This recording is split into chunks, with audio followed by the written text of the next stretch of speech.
Bonjour.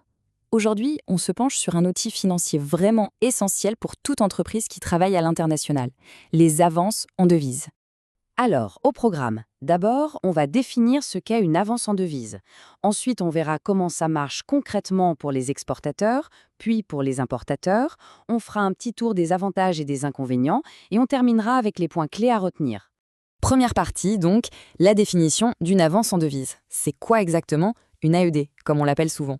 Eh bien, pour faire simple, c'est un crédit de trésorerie à court terme, 1 an maximum.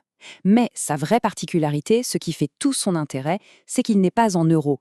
Il est dans une autre monnaie, une devise étrangère. Et pour bien comprendre, on peut le comparer à l'escompte bancaire classique que beaucoup d'entreprises connaissent. En fait, c'est très similaire.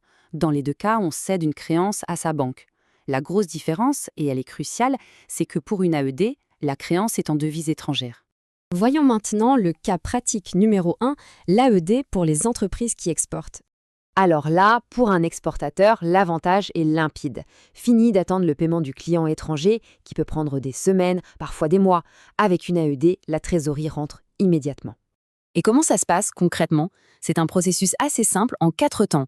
D'abord, l'entreprise facture son client à l'étranger, en devise. Ensuite, la banque avance la somme, moins ses frais bien sûr.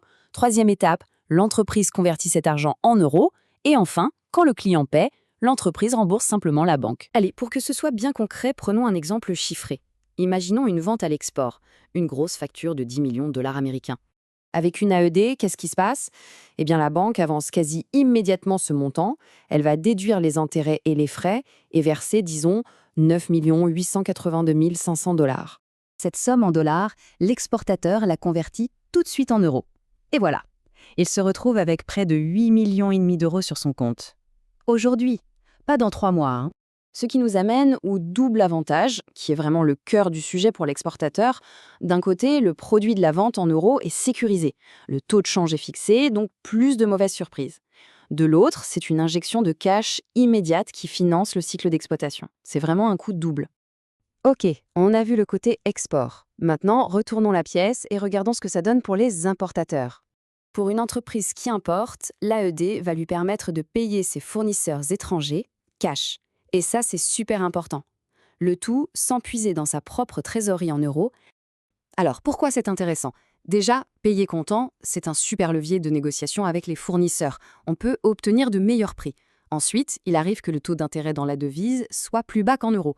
Par contre, attention, il y a un point de vigilance, le risque de change. Il faut le gérer. C'est pour ça que c'est une solution idéale si l'entreprise a aussi des revenus dans cette même devise. Ça crée une couverture naturelle.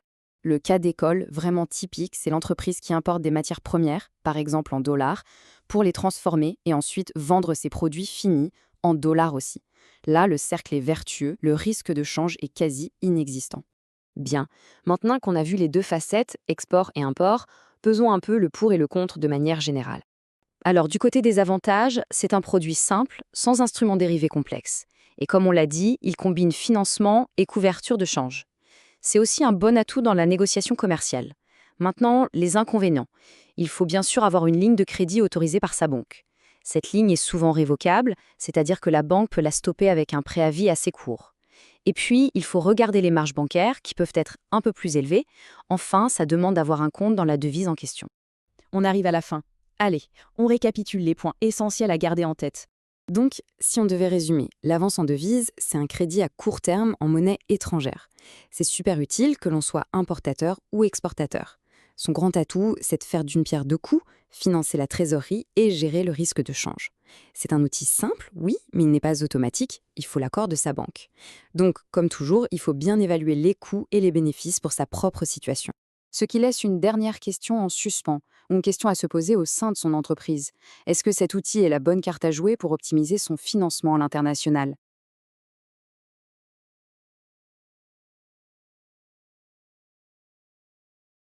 Terminons par un outil de financement en devise utilisé par les entreprises. Question. Qu'est-ce qu'une avance en devise? Proposition. A. Un financement accordé dans une monnaie étrangère. B. Un instrument de couverture optionnel. C. Un swap de change à long terme. D. Un taux de change garanti. Je vous laisse quelques secondes pour y réfléchir. La bonne réponse est A. Explication. Une avance en devise est un financement accordé dans une monnaie étrangère, permettant à une entreprise d'anticiper un encaissement futur en devise ou de financer une opération internationale. Merci d'avoir suivi cette vidéo. À très bientôt pour un prochain article.